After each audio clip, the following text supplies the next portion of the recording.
got 2 videos coming for y'all in the same day. I mean, I'm recording it kind of like in the same. Y'all get what I'm trying to say though. Welcome back to the channel, and like I said, we're gonna be more active with it. But to jump into today's video, it's gonna be something that doesn't get talked about enough, or talked about at all, really. The Mount Rushmore of female wrestlers. We talking all time, the greatest, the top of the cream of the crop, if you would say. That's kind of crazy. I'm sorry. And starting off our list, I feel like there's no better, let's say, candidate than to pick Mae Young. I mean, when we talk about trailblazer, when we talk about longevity, Mae Young, come on now. We're not going to talk about what happened with Mark Henry. But what we will say, and what I can say in this case scenario, Mae Young was a pivotal part when it came to as a wrestler. When we talk about active competition, when we talk about being a manager, when we talk about taking bumps at such a elderly age, and then on top of that, in a creative direction sense, I mean, you gotta put Mae Young on your list. You have to, bro. Next up, her counterpart, we gotta go with Fabulous Moolah. I mean, going back, I should have had this kind of like written down, but going back roughly around the point in time of the mid 1900s, you had the Fabulous Moolah. How long she hold the championship for? I'm gonna just put it up here. If I was to guess, it was gonna be 27 years, but I'm just gonna put it up here. Can you imagine a reign of that nature today? You can't. You simply can't. Nor should you. Of course, things were different back then, but when it comes to trailblazers, once again, those two, Mae Young and Fabulous Moolah, pivotal.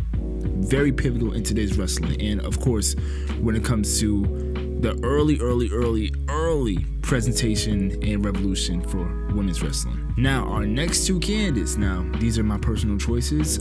Of course, I feel like you can say these are debatable, but in terms of accolades, in terms of presentation, I mean, there's a lot of things that go into it. So, 3rd candidate, and my personal pick, Trish Stratus.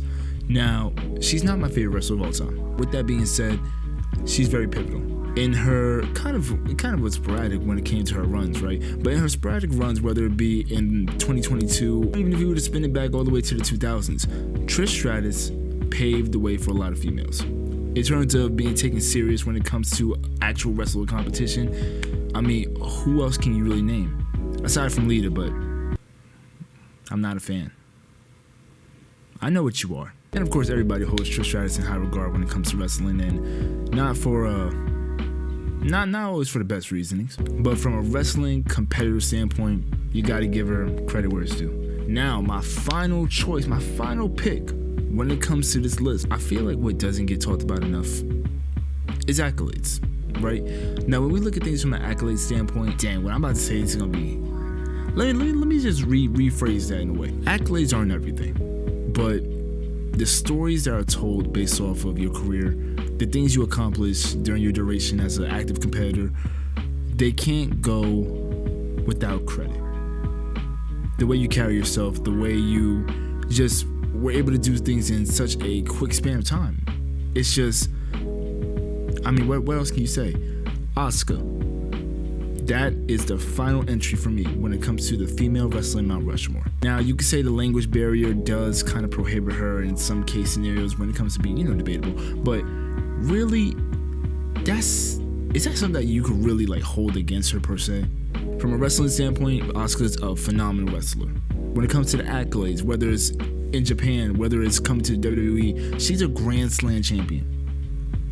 Think about that. The only female who accomplished what she's accomplished is Bayley. And of course, Bayley's accolades, they kind of differentiate. And you can actually argue Bayley as well. You can argue Bayley as well, accolade-wise. But even that, Asuka does have her beat in some case scenarios. I mean, when it comes to being, I believe, the longest reigning NXT Women's Champion, if I'm not mistaken, at least undefeated when it comes down to that. I don't understand not putting her within that top 4 for the Mount Rushmore. With that being stated, I am going to be open to discussion in the comment section, so let me know what you think. I know some people are going to mention, oh, you got the Mickie James, you got the Michelle McCools, that was a great era. They are 2 of my favorites, but I mean, come on now. When it comes down to the pivotal,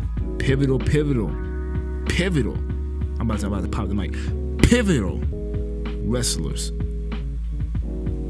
you got to give credit where credit's due. That will be today's video, or tonight's video. It's nighttime when I'm recording this, but you enjoy the rest of your day, night, whenever you're watching this, and take care, and peace out. Baby girl awesome, it ain't capping the slightest. She take out to just be like I'm Midas. When we walk in the room, we the brightest. Different topics, but I'm steady vibing. In the mud, but I better stay striving. With the family, I'll always be thriving. Creepy steps, but I cannot quit climbing.